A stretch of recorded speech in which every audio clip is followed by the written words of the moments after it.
우리가 이왕 선택한 일이니까 그림을 통해서 세상 사람들하고 함께 할 수 있는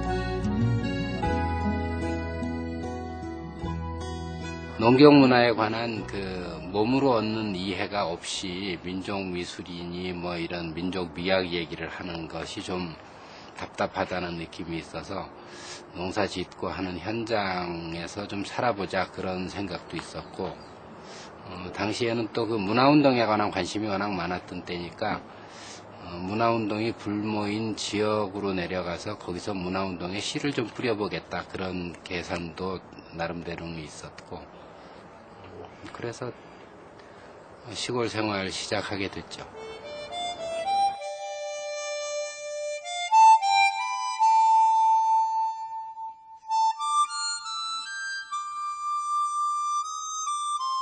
변화가 막 싹 트기 시작한 무렵이었던 것 같아요. 한 20년여 전이니까.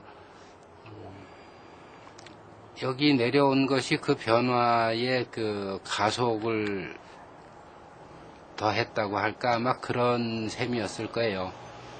그 이후로는 오히려 이렇게 자연하고 같이 자기 삶의 일정을 자기 스스로 만들고 관리해야 하는 이런 농촌의 생활이 저한테 굉장히 크게 힘이 됐던 것 같아요.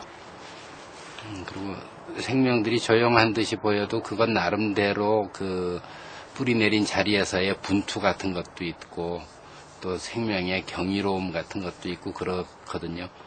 그래서 그런 데서 상당히 자극도 받고 고무도 받은 그런 측면도 있고.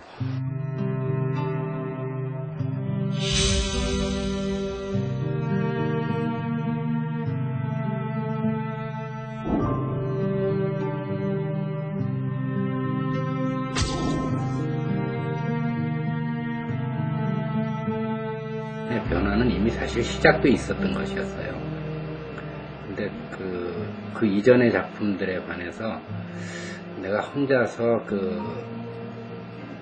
하고 있었던 생각에 독일의 어느 여주 한 분이 아주 충격적인 방식으로 저한테 화두를 던지게 된 것이 이제 아주 고민을 좀 더 깊어지게 만든 거죠. 삶은 전체주의적이다라고 하는 거. 그렇죠. 딱 그 한마디였어요.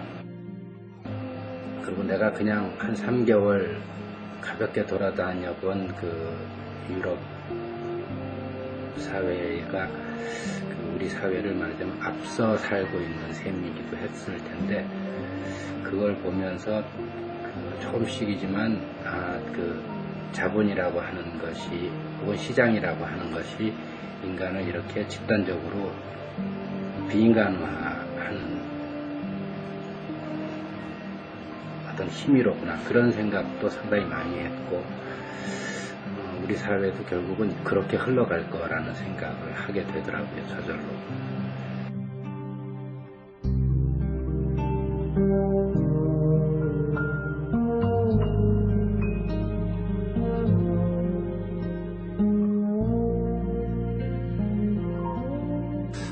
그걸 화두로 삼아서 한 1년 반쯤 지냈는데 결과적으로는 그 비판이 충분히 일리 있다는 판단에 이르게 된 거죠. 그리고 싸움에서 닮는다는 말 있잖아요. 우리가 거의 병영체제 같은 사회를 산 세대들인데 그 속에서 우리도 모르는 사이에 말하자면 이에는 이, 주먹에는 주먹하는 식의 논리를 내면화하게 됐구나 하는 생각도 들고 저는 그게 단순하게 개인의 판단력 부족이라고 생각하기보다는 우리 사회 전체가 우리 같은 평범한 사람들의 내면을 그렇게 폭력적으로 바꾸어 놓을 수도 있었다는 생각까지 사실은 같이 하게 됐어요. 그래서 이런 사회가 그런 의미로 더 이상 용납되거나 연장돼서는 안 된다는 분노는 오히려 더 커졌다고 할 수 있죠. 다만 그런 이야기를 풀어가는 방식을 과거 같은 방식으로는 하고 싶지 않다는 생각이 들었던 거죠.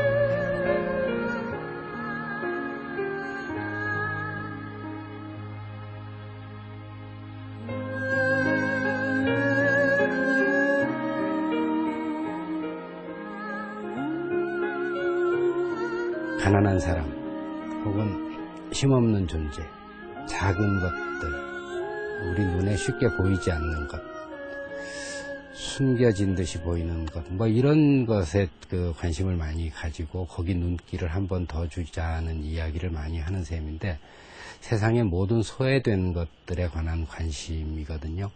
근데 그 소외가 남의 일이냐고요? 그렇지 않잖아요. 그게 우리 자신의 일이기도 하고, 그래서 자신이나 가까운 이웃이나 혹은 넓은 세상에 같이 살아가는 동시대의 모든 사람들의 삶이